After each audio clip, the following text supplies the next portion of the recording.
Welcome, Masters, to the Moon Cell. The time has come for you to pick a servant and take up arms against the chaos threatening the stability of this digital landscape in Fate Extella Link, coming from the developers at Marvelous and published by XSeed Games, who also supplied a review code for this video. Now that the summoning is complete, let us begin. It's no secret that Fate is already a complicated series to try and explain, let alone summarize, what with alternate continuities and universes up the wazoo. This continuity is the one that started with Extra, and is the third sequel in that sub-series, so there's going to be several elements that come across as confusing or unexplained to players just getting started. There are better options to get into the series anyway, but let's not get ahead of ourselves here. You are the last remaining master in Seraph, a digital landscape existing on a supercomputer located on the moon. Side note, you can name yourself whatever you like, but for this plot summary, I'll be sticking to the master's canon name, Hakuno. Within Seraph, there is currently a state of peace stemmed as a result of several large-scale confrontations over time, resulting in not only Hakuno having sovereignty over Seraph, but also the reconstruction and indeed repopulation of territories damaged because of these conflicts. So much so that the Moon Cell could become a civilization in and of itself. During an otherwise ordinary day in Seraph, Hakuno, accompanied by Altera, former and now DH combatant in a previous conflict, yes, this does make sense in context, is attacked by the Moon Cell's protective system seemingly going haywire, and being defenseless, must summon a servant for protection. Hakuno is quickly rescued, though not by the expected company, but rather a new face in town, unknown at first, but pretty much immediately reveals himself afterwards to be the historical Charlemagne, or as he asks you to call him, Charlie. Reuniting with the other servants, one of which is a gender-bent Nero Claudius, it's immediately noted that Seraph is being invaded by a mysterious figure with a goal of bringing quote-unquote peace to the land, who also has servants assimilated in some unusual blue mist. So now it's up to Hakuno's party to eliminate this new threat, and perhaps find out what his relationship with a few select characters is. The plot's a mouthful, which from this franchise is to be expected, but it's also strangely simplistic, considering that the goal of defeating the new threat in town is always center stage, though we'll get back to that. It's not exactly bad either, though if you don't have previous familiarity with Fate at all, you're going to be hopelessly lost, as if you were trying to play Kingdom Hearts 3 before playing every other entry in the series. Though ironically, it's not as bad here as it is there, somehow. Fate Extella Link is a Musou title, that is, a warrior-style game, much like Hyrule Warriors and Fire Emblem Warriors on the Switch before it. With that in mind, the common gameplay style of this type of title is here and accounted for. Stages are wide open areas where you as a lone fighter head out and destroy thousands of red shirts while capturing separate areas, known in this game as sectors, and completing side missions to ultimately complete the stage. As you'd expect, there's several distinguishing features to set Fate Extella Link apart from other similar titles. The playable roster is composed of a class system, splitting into 9 types: Saber, Archer, Lancer, Rider, Assassin, Caster, Berserker, and Ruler. Each class has an advantage for certain styles of play, but for a Musou title, it's not as pronounced compared to other games in the franchise, where tactical rock-paper-scissors comes into the picture. Everyone can beat anyone in a fair fight. How you do this, though, is another matter. All playable characters, known as servants, are defined by 2 aspects besides their class: active skills and a noble phantasm. The active skills behave like skills in an MMORPG, where you use it and it goes on cooldown and can be offensive or defensive in nature. These are what you'll be popping frequently to reliably damage mid-level and boss enemies, as well as rack up combo numbers when you need them. While powerful, these skills aren't mindless, as a sufficiently strong enemy can hit you out of them during the rev-up time, wasting the attack and forcing the cooldown period, so a certain level of strategy is required when using them. Mostly.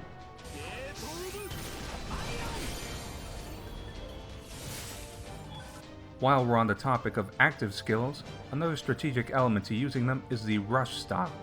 By landing normal attacks on enemy servants followed by a class skill, an active skill that is class-oriented, the enemy is left open for you to damage heavily via button mashing. This is a reliable way of whittling down health bars, so make sure to abuse it in tight spots. The other key aspect of each servant is their Noble Phantasm, which in this game acts as a screen nuke. To use a Noble Phantasm, the meter must be charged, either via NP filling items hidden across the stage, or more commonly, entering Moon Drive mode and slaughtering cannon fodder like normal. The latter mode is also charged by killing enemies regularly. After the Noble Phantasm bar is charged, hitting ZL will trigger the screen nuke and likely kill anything that isn't an end level boss, though if that end level boss survives, it will still damage them significantly. The action, for that matter, doesn't entirely revolve around the servants, for the Master has significant roles in battle as well. Represented on the D-pad are code casts, which are better defined as instant support, doing things like charging Moon Drive instantly, healing health, boosting attack, defense, or range, and a slew of other effects. What code casts you have is depending on the Mystic code you equip before a mission. These are dropped at the end of stages and are built within your stronghold, more on that in a bit. The most powerful tools at the Master's disposal are command spells. Pressing minus brings up the command spell options, which are powerful game-changing abilities that can be used at the expense of one seal. Teleportation is one of them, useful for emergency defense situations where you need to cross a map quickly, and there's also a full HP restore to escape certain death. The third option requires all 3 seals and fills up HP, Moon Drive, and Noble Phantasm gauges to full, so it's a last-ditch option to survive or finish someone quicker. Command spells regenerate after every battle, so don't worry about wasting them. Before a battle begins, you have a moment to wander around your mobile base of operations, where you can converse with servants, modify your currently equipped servant, and generally just mess around in a limited capacity. Though, speaking of modifications, each servant can be equipped with modifiers that provide a suite of standard buffs. Extra damage against select enemies, more currency, more experience, more defense, more attack, the works. These are drops through regular combat, so you'll see a lot of them. Unlocking more slots requires maxing out bond levels with servants, which is done via side missions. Before a mission starts, going to the Side Missions tab lets you select the servant whose bond you want to level up, and you'll have a side objective to accomplish, like killing a set number of enemies, reaching a combo threshold, or capturing several sectors. The higher your bond, the more modifier slots open, so max out the servant you like the most. This formula repeats across the game's 27 levels, in a progression style comparable to, of all things, Shadow the Hedgehog. Before you panic, the implementation is much better. Not only can you backtrack freely to complete missions as needed, but you don't have to start from the beginning to unlock every route. So while completing all 3 routes is necessary to unlock every servant and get the full picture of the plot, because no, you won't get the full story on an initial run, it is far less tedious to accomplish by comparison.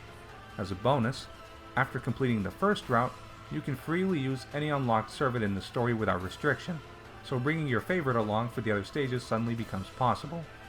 Completing all 3 routes will take roughly 9 hours on average, so the main story is robust enough. Then come extra battles, an even bigger time sink as they get progressively harder, and multiplayer, either local with several switches, or online. Sadly, there's no co-op compared to other Warriors games, so that's a downside. As you can tell from the length of this section, the gameplay is also a mouthful, but if you're into the Warriors genre to begin with, then it all clicks quickly as well. One aspect of Fate that seldom lets down is the presentation, and Extella Link looks great despite being downside to the Switch and being intensive as a Warriors title. The gameplay runs at a stable 30 frames per second without any hitches to speak of, while still looking respectable, whether in portable or docked mode.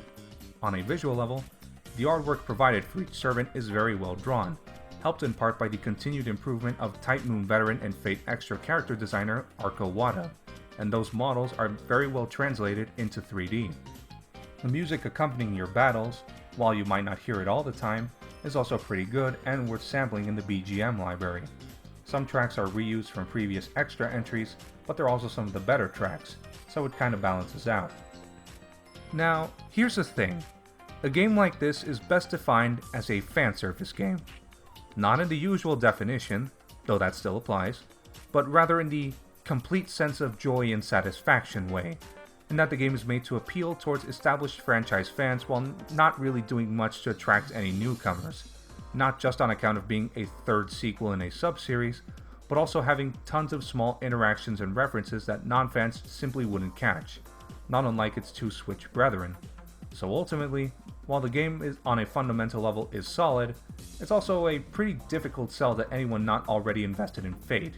Though if for some reason you're in the middle, interested but not invested in the franchise already, it might be better to go watch other Fate media first and then consider picking this up to understand things better. But putting that aside, I'm giving Fate Extella Link on the Nintendo Switch a 3.5 out of 5. Please do tell us what you think of the game below if you buy it, or if you're even planning to buy it. A special thanks to XSeed Games for making the review possible, and to our patrons who help keep our site up and running. Make sure to like the video if you want to see more, and subscribe for more news straight from the source. I am Liquid12A, signing off.